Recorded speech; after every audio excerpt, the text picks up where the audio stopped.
তো দেখো বন্ধুরা, এখানে আমি রান্না করব বাঁধাকপির ঘন্ট। এখানে কড়াই বসিয়ে দিয়েছি, বাঁধাকপি কেটে ধুয়ে নিয়েছি, আর এখানে এই যে জিরে, কাঁচা লঙ্কা, আদা ফোড়ন দেব, দিয়ে বাঁধাকপিটাকে বসিয়ে দেবো। এখানে রয়েছে সর্ষের তেল, টমেটো, আর দেবো হচ্ছে জিরের গুঁড়ো আর ঘি গরম মশলা। ওটা আমি পরে দেখাচ্ছি, আগে কড়াইতে তেল দিয়ে নিই। চিংড়ি মাছও দেবো, চিংড়ি মাছটা ভেজে পরে দিয়ে দেবো। আদা ফোড়ন দিয়ে দিলাম, আদা আর জিরে, আদা জিরে একসাথে বেটে দিলেও হতো।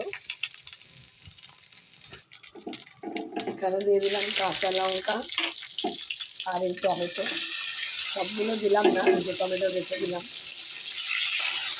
এখানে চিংড়ি মাছগুলোকেও আমি দিয়ে দিলাম একবারে, তাহলে তেলের মধ্যে ভাজা হয়ে যাবে। এখানে একটু লবণ আর হলুদ দিয়ে দিয়েছি, দিয়ে চিংড়ি মাছটাকে ভেজে নিচ্ছি।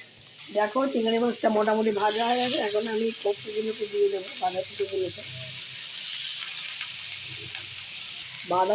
দিয়ে দিয়েছি। এখন একটু নুন দিয়ে দিলাম, ঢাকা দিয়ে দেবো, হলুদও দিয়ে দেবো।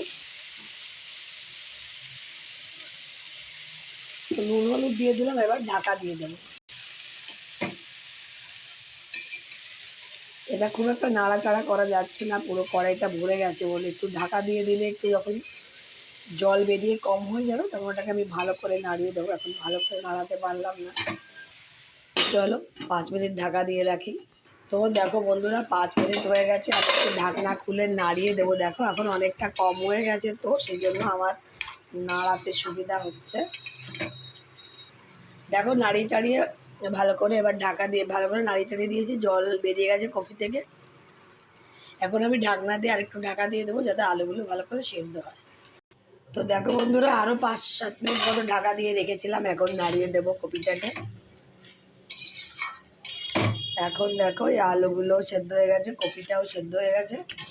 এখন এর মধ্যে দিয়ে দেবো, এখানে রয়েছে ঘি, এখানে রয়েছে সানরাইজের শাহি গরম মশলা, এখানে রয়েছে ভাজা জিরের গুঁড়ো। শুকনো কলায় হালকা করে ভেজে গুঁড়ো করে নিয়েছি, তাই জন্য প্রথমে দিইনি। এখন দিচ্ছি এই ভাজা জিরের গুঁড়োটা, এখানে 1.5 চামচি মতো আছে। আর এখানে রয়েছে চিনি। দেখো চিনিটা অপশনাল, কেউ চাইলে দিতে পারো, নাও দিতে পারো। আমি টেস্টিংয়ের জন্য দিয়ে থেকে এখানে 1 চামচি মতো চিনি দিয়ে দিলাম। এবার ভালো করে মিক্স করে নেব।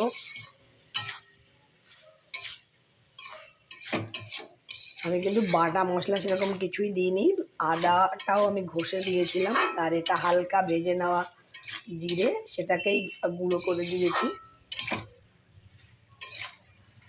তো দেখো ভালো করে মিক্স করে নিলাম। এটা আরেকটুখানি জাল দিয়ে নেব, তারপরে ঘি গরম মশলাটা দিয়ে নামিয়ে নেবো। আমার কিন্তু রান্নাটা প্রায় হয়েই গেছে, আলু সেদ্ধ, কপি সেদ্ধ, সবই সেদ্ধ হয়ে গেছে।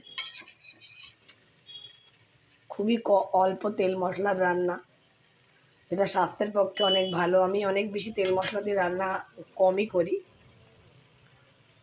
তো দেখো আরেকটুখানি মিক্স করে নেব।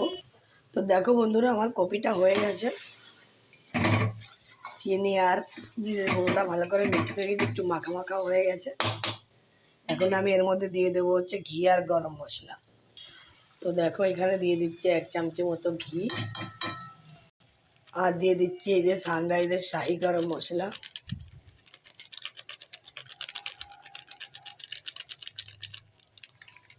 এই সানরাইজের শাহি গরম মশলা দিয়ে দিলাম। আমি ঘি আর গরম মশলা দিয়ে ভালো করে মিশিয়ে এবার নামিয়ে নেব। বাঁধাকপি দিয়ে চিংড়ি মাছের ঘন্ট কিন্তু খেতে খুবই ভালো লাগে, খুবই একটা সুন্দর রেসিপি, অনুষ্ঠান বাড়িতেও দেখা যায়।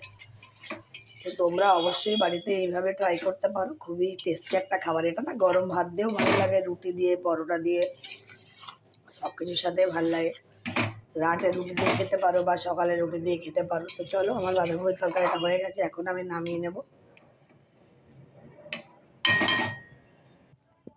তো দেখো বন্ধুরা, বাঁধাকপিটা আমি নামিয়ে নিয়েছি। এটা দেখতে কিন্তু খুবই ভালো হয়েছে, আর খেতে আরও বেশি টেস্টি হয়েছে। তা তোমরা অবশ্যই এভাবে রেসিপিটা বানিয়ে দেখতে পারো, খুবই ভালো লাগবে। আর আমার এই রেসিপি যদি তোমাদের ভালো লেগে থাকে তাহলে অবশ্যই আমার চ্যানেলটিকে লাইক করো, শেয়ার করো, আর সাবস্ক্রাইব করো, ফলো করো। আর পাশে থাকা বেল আইকনটিকে অবশ্যই অন করে দেয়, যাতে নতুন কোনো ভিডিও ছাড়ার সাথে সাথে নোটিফিকেশান তোমাদের কাছে পৌঁছে যায়। তো চলো আজকের জন্য টাটা বাই বাই। অন্যদিন আবার ফেরত আসছি অন্য কোনো নতুন রেসিপি নিয়ে। ততক্ষণের জন্য তোমরা ভালো থেকো, সুস্থ থেকো।